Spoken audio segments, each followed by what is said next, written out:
Yan mga kabarkad, dito tayo ngayon sa apartment dito. Itong sa flyover project. Yan. Ito na lang yung kulang talaga dito na kabarkad. Kumalagyan ng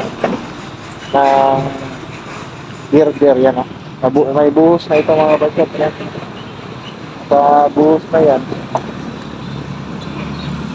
yan na ready. For pure na lang ito. Kapag na pure ito, malalagyan na naman itong girder para makumpleto na dito sa ito yung papunta ng Ulas, yan sa dog farm. Doon sa kabila ilagyan na naman ng yung binabaon nila para katambakan ng lupa. Yan mga kabarkads, yan ito yung update natin dito sa